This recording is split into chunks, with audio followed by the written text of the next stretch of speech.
Hello. Right, we're going to do a little bit about sound today. I'm just going to read a little bit about sound, just as like a little introduction before we get into it properly. So, sound then are vibrations about the world around us. Vibrations of the world around us are received by our eardrums and are then interpreted by our brain. They bring to us rich information and experience. Sound allows for us to hear and understand language, so we're therefore then able to communicate with other people as long as they speak the same language.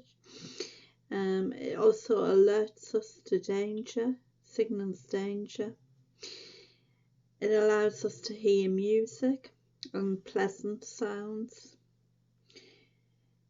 and the sound of traffic, which again can be like a signal for danger. If there's too much traffic on the road coming, we'll know when to stop.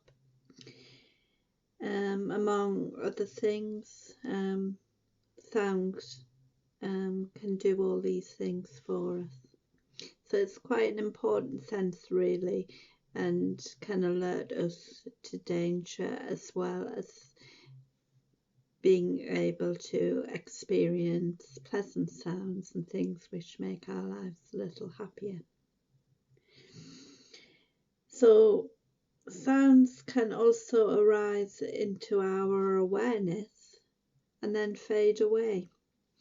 It's like a mirror reflecting what is going on in the world. And the field of sound can be used as a gateway into the ever-changing world around us.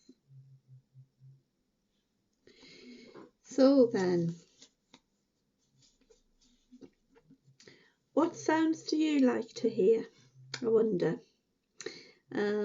I've written 3 things down for me, and that is I like to hear soothing music when I'm having a massage treatment. It makes it adds to the experience. It makes the experience more peaceful and more relaxing. So that's a sound I like to hear when in that situation. I also like to put on music when I'm doing my housework because it makes it a little bit more jolly and makes you kind of get on with it, get through it a bit better. I like country and western music, among others. I find it kind of every song tells a story. Okay, someone once said to me that they found country and western music quite sad. I suppose it depends on the song, on the tune. Yeah, some of it can be quite sad, but it's also they can be a happy time as well. It just makes me feel jolly and makes me feel a bit happier. So that's what I do when I'm putting my music on. Sorry, when I'm doing my housework, unless I'm doing the hoovering, because that would be no good then. So also, if I'm down by the sea, I like to sometimes close my eyes and hear the waves of the water, because I always loved going to the sea and seeing it. I think that's beautiful to go and watch the sea, especially in the summertime. But sometimes when it's like autumn, winter, I was there one time and it felt cold and the sea was grey and rough looking, and it just wasn't doing anything for me at all. So then I thought, right, I'm gonna close my eyes. I'm just gonna close my eyes and see what happens. When I closed my eyes, I was relying on my sense of sound, and just hearing the waves was like a lovely experience, you know. It really like helped and made me feel a lot um, happier, because to look at the sea on that particular day wasn't really doing anything for me. But when I closed my eyes, I could feel hear all the sounds and the water and the waves, and it was lovely. It really transformed that experience for me. Um, so you have to think about what sounds you like to hear. You might be surprised, and I think a little tip is to just close your eyes sometimes and just see what you can hear. And you might be surprised. You might get a few surprises. So I've brought another little picture. It's only small. It's of a waterfall. Wonder why I've chosen that then. So although we can see the waterfall, obviously it falls into sight. If you're near a waterfall or any kind of water, fountain, waterfall, sea, a river, just try that little tip of just closing your eyes, even if just for about 10 seconds or so, and see what you might hear as well as see. So that's a nice picture of the waterfall and the cascading water. I think that's a lovely one, that, because it combines both water and greenery. You see, where the ones yesterday were all water and the beach, and the green meadow type one. But this one combines both green and water, so it's quite special, that one, I think. Right, okay, now, yeah, it's just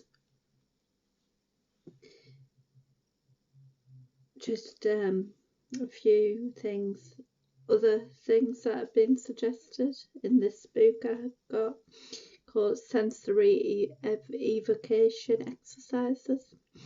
And they didn't have one on site, so that's why I didn't do the one on site, but they have on the other senses. So I'm going to start with a hearing one. It says, in your mind's eye, listen to the following sounds.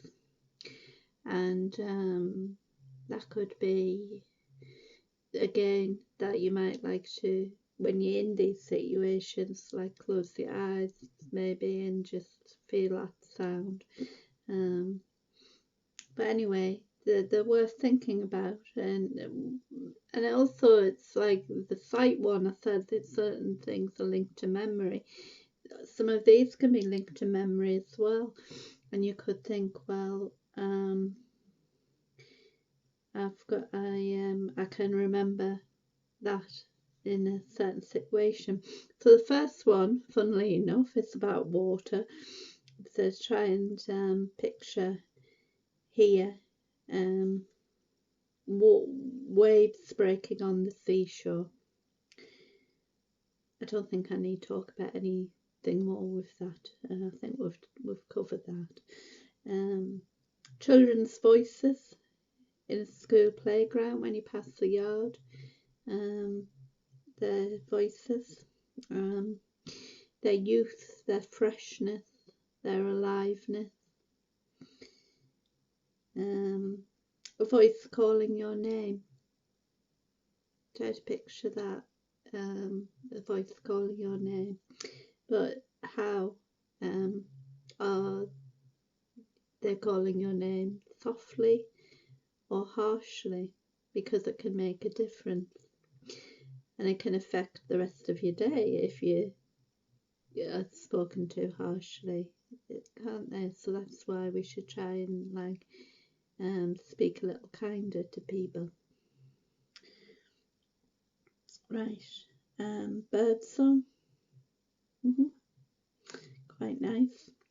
Raindrops tapping against a window. The drone of a bee. I'm not too sure about that one for myself. It would make me feel very sort of anxious and wanting to get away. I'd jump up and run away, I think. Autumn leaves crunching underfoot. Children like to do that, don't they? They like to play and stamp across crunchy leaves. Yeah. Okay, so that just rounds off the sound one. It's been a shorter one, I think, this one, but I hope you've still quite liked it. Again, it's to do with being present and taking on board our hearing as well as sight, and finding how that can enhance our lives for the better. So the next one will probably be a bit longer because I'm combining smell, touch and taste. And then the last one will be about the kinesthetic sense. Right, okay, thank you. Bye bye now.